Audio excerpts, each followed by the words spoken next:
All right, so you ready to get philosophical? Always up for a good thought-provoking session. You basically dropped a mountain of info on us about becoming a religious studies lecturer with these RoleCatcher guides. They're pretty comprehensive, aren't they? To say the least, I mean, I love a good deep dive, but this is a lot to unpack. It's a rich field, no doubt. Yeah, I have to admit, the idea of exploring ancient texts, Hmm. pondering those big questions about faith and reason, pretty cool stuff. It really draws you in. Uh, It's a quest for knowledge, for sure, but it's also about trying to understand, like, the human experience in all its messy glory. Totally. But okay, these guides, like they've literally mapped out this whole career path. It's kind of amazing. Yeah, they really have. We're talking starting out those first jitters in the lecture hall, Yeah. all the way to like becoming head of the department someday. They've laid out a roadmap, and it's really fascinating how they break it all down. I mean, you begin as an entry-level lecturer. It's almost like an apprenticeship, right? You're learning from the seasoned professors, working alongside them. And then as you gain experience, you start publishing your research. You move up the ranks, junior lecturer, senior lecturer, taking on more responsibility, shaping the academic landscape, you know? And then, hey, if you've got the drive, you could end up as a principal lecturer, basically leading an entire department. Okay, so that's the career ladder. I get it. But like, what does a religious studies lecturer actually do? It can't just be memorizing scriptures all day. Right. No, not at all. Think of it this way. You're leading a classroom discussion, right? Maybe about the concept of free will in different religions.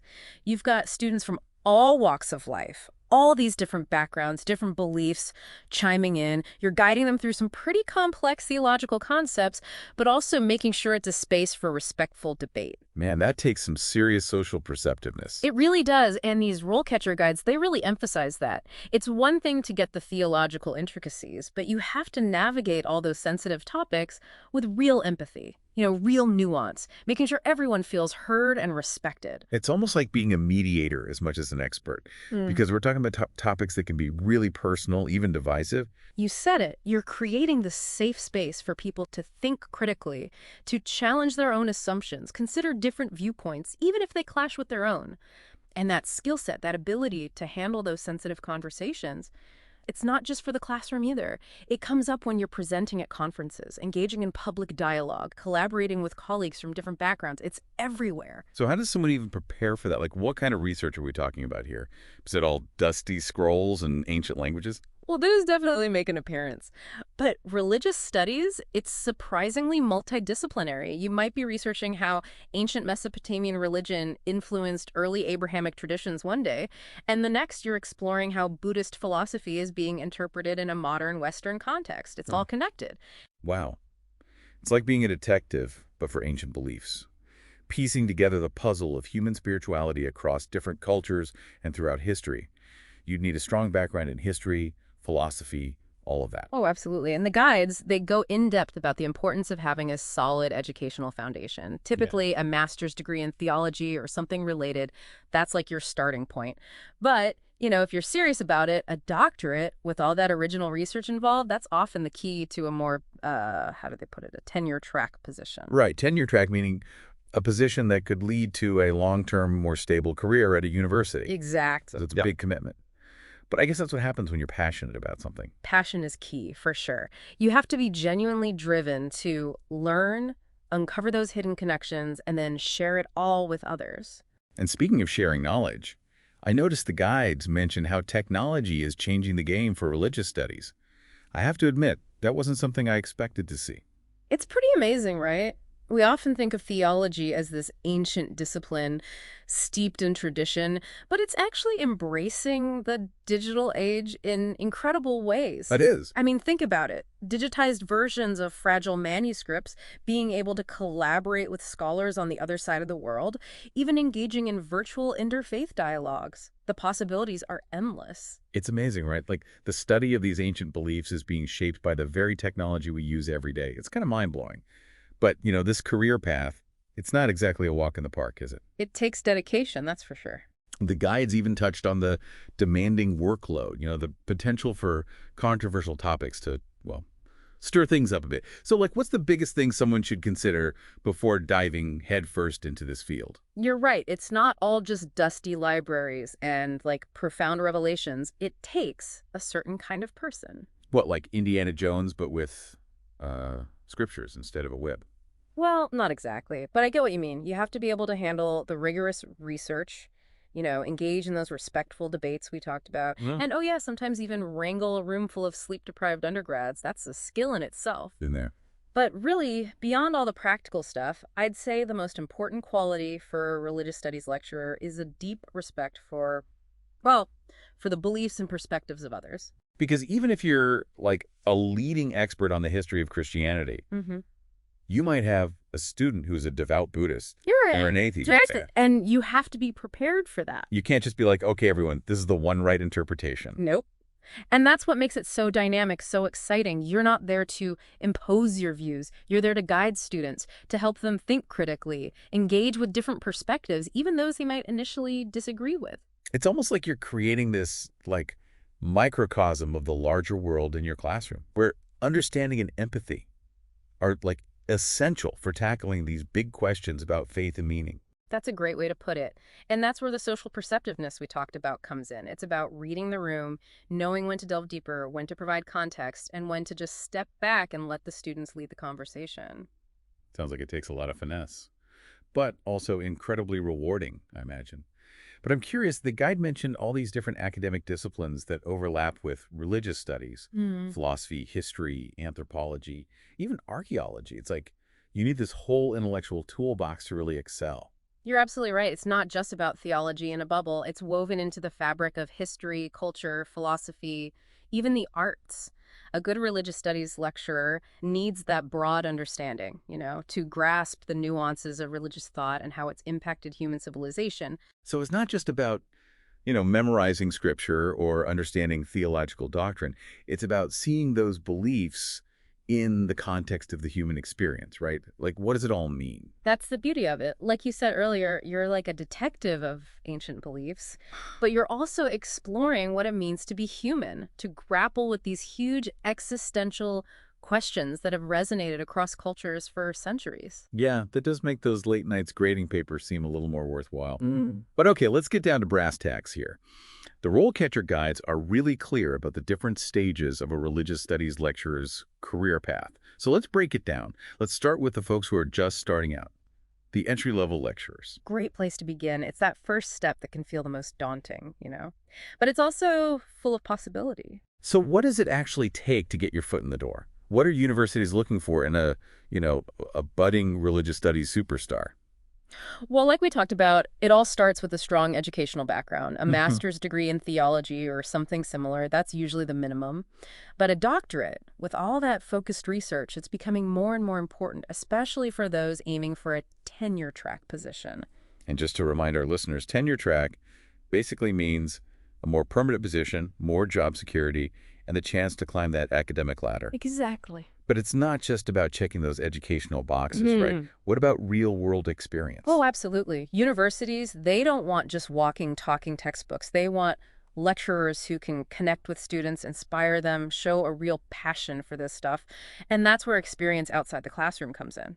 Okay, so how do you even get experience in such a specialized field? You can't just, like, intern at a temple or volunteer at a synagogue, can you? Or wait, can you? You'd be surprised. You laugh, but a lot of aspiring religious studies lecturers find amazing experiences through volunteering or working in religious organizations, community centers, places like that. Interesting. It gives them this firsthand perspective on how these theological principles actually play out in people's lives. Plus, they get to engage with the diverse communities, which is so valuable. It's like bridging the gap between academic theory and like lived experience, seeing how those ancient texts and all those complex debates we talked about, how they actually manifest in the real world. Exactly. And then they can bring those experiences into the classroom, make their lectures even richer, spark more engaging discussions with students. Everyone wins. And speaking of enriching the academic world, the guides also highlighted publications and conferences as being pretty darn important for, moving up in this field. They're crucial for sure. So it's not just about what you teach, it's about what you contribute to the field as a whole. Right. Publishing your research findings in well-respected academic journals, it's how you build credibility, show what you bring to the table, and ultimately, it's how you work towards that tenure we talked about. Yeah, that makes sense. You could be delving deeper into your dissertation topic, exploring something totally new, even collaborating with other scholars from different universities. So it's like you're juggling multiple roles, teacher, researcher, and a bit of an academic entrepreneur, too. There you go. But the RoleCatcher guides didn't stop there. They also talked about the role of senior religious studies lecturer. So what new challenges and opportunities come with that promotion? What's different? Well, at that point, you're really stepping into a leadership role within your department. You've proven yourself as a scholar, as an educator, and now you're taking on more responsibility for shaping the whole academic environment. So does that mean less lecturing, more leadership stuff? Not necessarily. You'll still be teaching, but you might also be mentoring junior faculty, heading up committees, advising on curriculum development, maybe even leading research initiatives. Sounds like a lot of hats to wear. It is. But it also sounds like an amazing opportunity to really make your mark on the field, to shape how religious studies is taught and explored at your university. Absolutely. You're not just influencing your students anymore. You're influencing your colleagues, the broader academic community. You could spearhead a whole new research project, maybe on something like, I don't know, the intersection of religion and artificial intelligence, or advocate for more diverse voices and perspectives in the curriculum. The possibilities are endless. It's like you've become a thought leader. That's so cool. And speaking of reaching the top, the guides also mentioned, like, the pinnacle of the academic ladder, the principal religious studies lecturer. So what sets this role apart? What does a principal lecturer actually do? That's about as high as it goes in academia. The principal lecturer is essentially the captain of the ship. I like it. They oversee everything in the department. Academic affairs, faculty appointments, budgets, strategic planning, the whole shebang. Wow. That's a lot of responsibility, but also incredibly impactful, I imagine. It is. It takes a unique combination of skills. You need that academic vision, leadership chops, and a good dose of administrative know-how to really thrive in that role. You're guiding the entire department, fostering this vibrant intellectual community, and basically you're pushing the whole field of religious studies forward. Amazing. We've gone from entry-level lecture all the way to leading a whole department. It's pretty amazing how many different paths you can take in the academic world. It really is. And it doesn't even have to end there, right? I mean, a lot of religious studies lecturers, they go on to become published authors, sought-after speakers, influential figures in their own communities. Absolutely. And the skills you hone in this field, critical thinking, empathy, communication, those are valuable no matter where life takes you. It's about more than just the ancient texts and the debates, right? It's about understanding the human experience, all of it. Exactly. Well, before we jump into the next level, which is, junior religious studies lecturer, I think we should take a quick pause. We'll be right back. Don't go anywhere. And we're back, folks, diving right back into the world of religious studies lecturers with these awesome RoleCatcher guides. Before the break, we were talking about what it takes to get started in this field, those crucial first steps. But now I'm curious about what happens next. It's time to level up. Right? So what's it like being a junior religious studies lecturer? What changes? Well, you're moving up the ranks. It's like going from understudy to leading role. I like it. You've put in the work, you've got those first publications to your name, and now you're taking on more teaching responsibilities, more independence. It's exciting. So less about assisting those senior faculty members and more about, like, leading your own classes, creating your own syllabuses, all of that. Exactly. You're the one calling the shots now. That's a big step. What would you say a typical day looks like for a junior religious studies lecturer?